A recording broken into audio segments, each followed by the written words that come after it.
Now, back to Access Tech Live, the latest in tech and accessibility with Stephen Scott and Mark Aflalo. Hey everyone, welcome back to Access Tech Live with me, Stephen Scott, and Mark Aflalo. Of course, Mark, let's dive into some of these headlines. You mentioned Google and some of the announcements that they announced at Mobile World Congress this week. Now, maybe let's just stop for a second and remind people the value of Mobile World Congress and what it actually is, because it's maybe not an event that it transcends particularly well into North America, I imagine. Well, you know, it's interesting because Mobile World Congress has become, number one, it's a telecommunications conference where we used to see some Samsung unveils and a lot of new mobile devices come out. But as those companies have become few and far between, like we've seen companies like HTC disappear and a lot of different companies, the smaller manufacturers disappear. There's a lot of background conversation about telecom in itself. So the big ones like Bell, Rogers, AT&T, Verizon will be there. No doubt talking about AT&T's outage from last week in the US. But yes, we're seeing this evolve a little bit into almost like a future looking conference where we're seeing devices like that rolling Motorola phone or like a transparent laptop that we're probably not going to see the light of day for quite some time, if ever. So they're using it as an opportunity to kind of say, this is what we can do. Whereas CES was kind of the stage for that many, many years ago. And CES has become more and more of what's available right now. You know, you look at some of the televisions at CES and those things are no longer announced in January and available next January. They're announced in January, available in March, right? So Mobile World Congress is interesting because it's a lot about the connectivity. And don't forget, at the core of everything that we do, technologically speaking, connectivity is at the core. So we need that to obviously usher in the next generation, which of course is probably 6G at this point, which is interesting. It kind of made me laugh because Lenovo announced some really powerful and brilliant new laptops at MWC, at Mobile World Congress. But they were showing off this transparent laptop, and it sounded like they were just looking for a way of saying, you know, look, we know our laptops look a bit boring, they're just bland, they're just typical office laptops, because they're not the most sexiest devices, but they're incredibly powerful. But, you know, for the cameras, let's just create something, you know, give them something to look at, get something to photograph. We'll stick this transparent thing in the window, and maybe people might pay attention to that. And of course, everyone got interested in it, but it seemed almost pointless, right? It was kind of pointless, and who's going to buy that? It's kind of like you and I were talking off air about some of the Google announcements. Some of these announcements that Google made or made press releases about were actually announced to some of the accessibility community a couple months ago, right? So they're not really new, but they're features that are now available in betas and available in some mainstream devices like the S24 Ultra that we're gonna talk about kind of soon. So, you know, some of those features are kind of interesting. To be perfectly honest, Stephen, something I did not put in the headlines that I probably should have, and that I know you and I have some pretty interesting opinions on, is Apple, who officially announced the rumors are, you know, from insiders that they've ceased their production of their Apple Car. I know you were waiting for it, and they've moved the majority of that team to AI, which makes sense. Yeah, so I think this does make sense. I know a lot of people are upset about this because they think, oh, we all wanted an Apple Car. I imagine that project will continue in some form. And again, we haven't had an official announcement from Apple on any of this. It's all rumor and speculation. And of course, we're hearing or acknowledgement in any way, shape, or form that it existed. And we never will. We never will. Exactly. We didn't even know there was an Apple Car ever. You know, we're going to see, Stephen, in 25 years from now, someone's going to say, oh, look what I bought at eBay. It's the first Apple Car prototype that never knew that existed in the first place.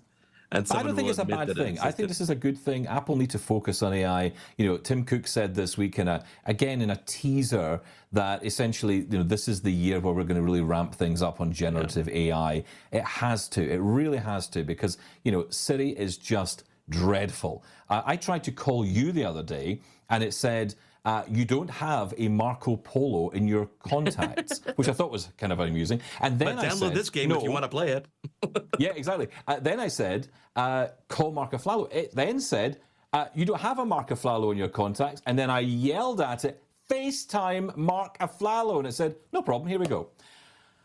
Please explain this to me. Well, it's just dreadful. So come on, they've got to basically take that out the back, burn it, and start again. And I think, and I hope that's what they've done. And we'll maybe see that at the Worldwide Developer Conference. We have to see that this year.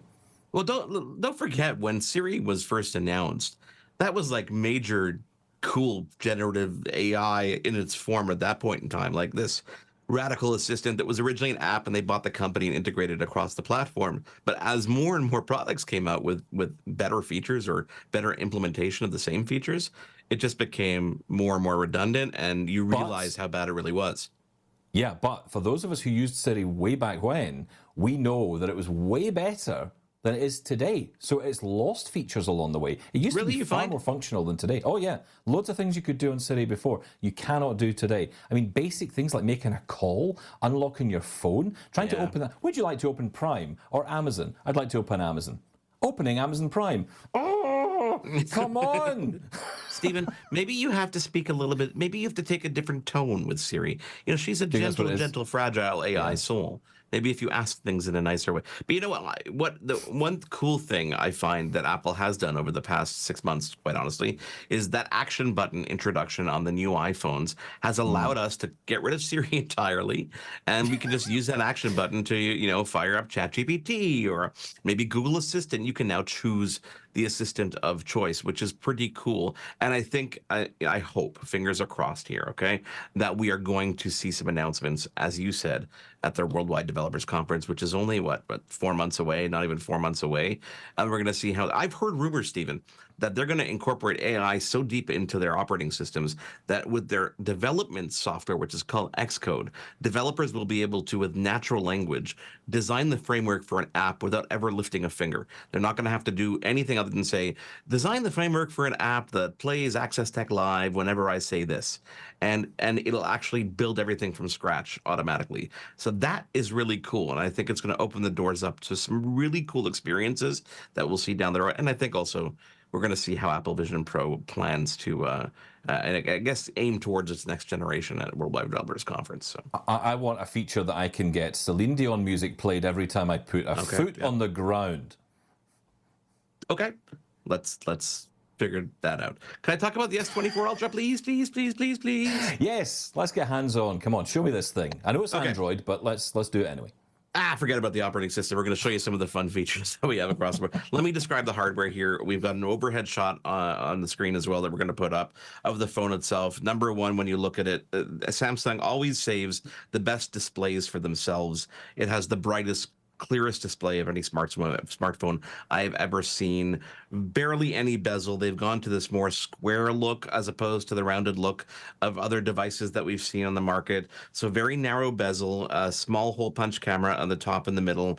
On the right side of the device, again, they've gone with titanium as the material here. On the right side, we've got the volume rocker up and down. We've got a kind of sleep-wake action button on the right side on itself. That's it, with a little curve on just the edges, so it feels a bit sleeker in your hand than it probably is. Flip it to the back side, and we've got an array of what look like 5 cameras. I know that it's not 5 cameras. There's actually one in the center over the flash is just a sensor array for things like depth sensor, et cetera, et cetera. But then you've got 3 giant cameras. You've got an ultra-wide, a telephoto, and a wide lens on there as well with incredible zoom. I mean, these phones have just gone miles ahead some of the competition in terms of the actual hardware themselves that they're putting on it, and the cameras don't protrude too much from the actual device itself. So when it's sitting on a flat surface, it does rock a little bit. Like I'll do it a little bit more dramatically than I should, so you can hear it, but it's not horrible.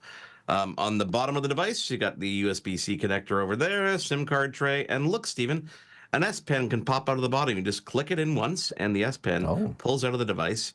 This basically has gotten rid of the need for a Galaxy Note, and the S Pen is hidden right there into the phone. It pops back in case you want to use it. And on the top of the device, just 2 holes for microphones. So it's pretty cool on the hardware side of things. And I know that you're just jealous to get this in your hands, aren't you? Honestly, you know what? I love the hardware. I do. I love the Samsung hardware, and I've always said this: if you are someone with low vision, you are going to benefit so much from an Android phone because the screen, as you say, is so much brighter, so much vivid.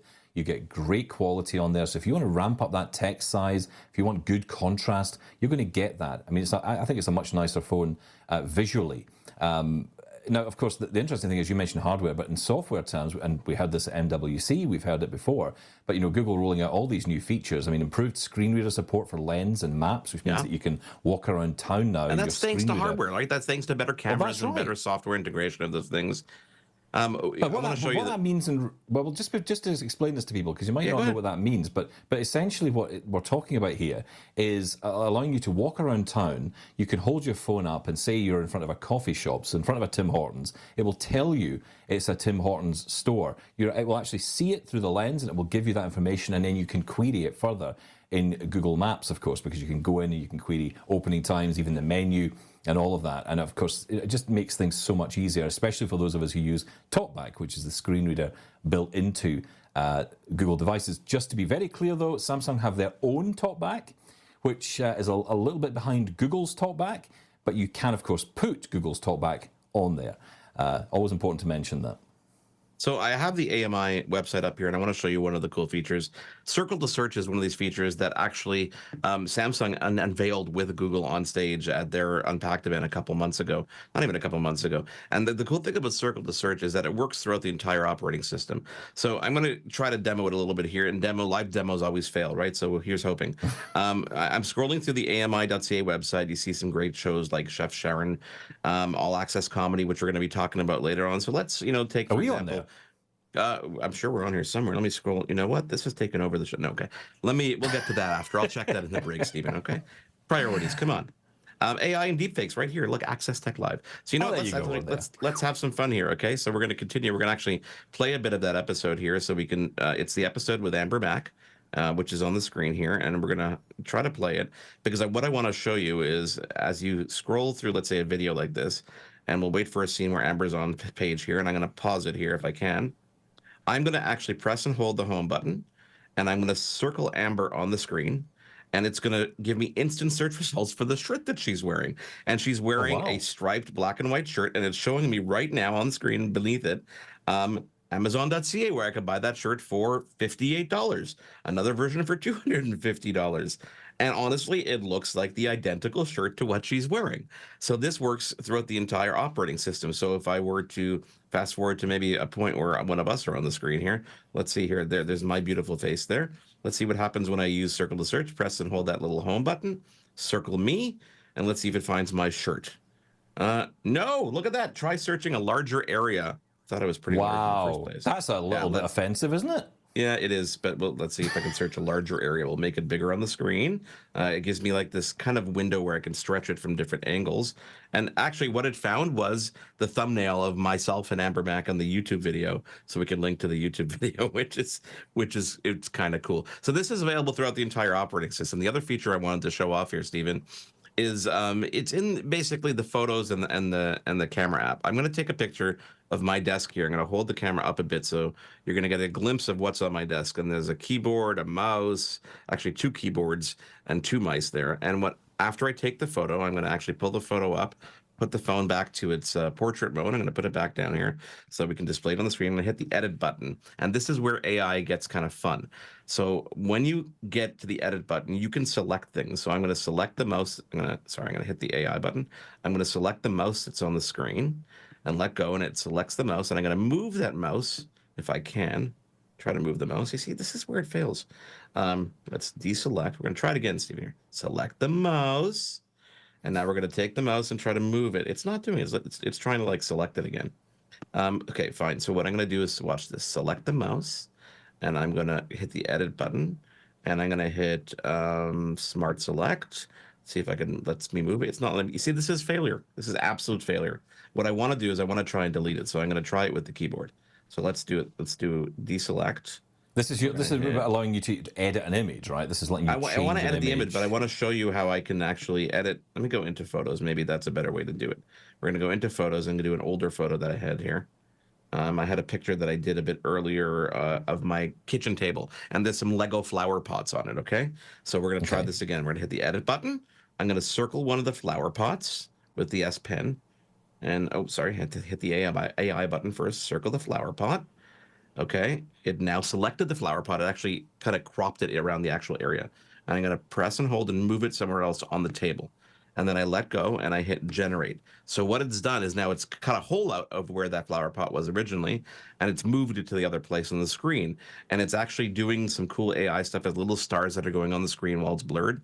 And what it's done, the resulting image is the flower pot is moved to the right. It's angled a bit. It's added some shadow to it, so it looks like it's naturally there. And it's filled the area that it was in prior with what looks like salt shakers, which, by the way, don't exist in this picture in any way, shape, or form. So it uses its best judgment to try and fill the area and allow you to move things. Now, they did better demos on stage, obviously, where they had like, somebody tried to do a slam dunk and moving him in the screen. Obviously, a little bit more controlled experiences.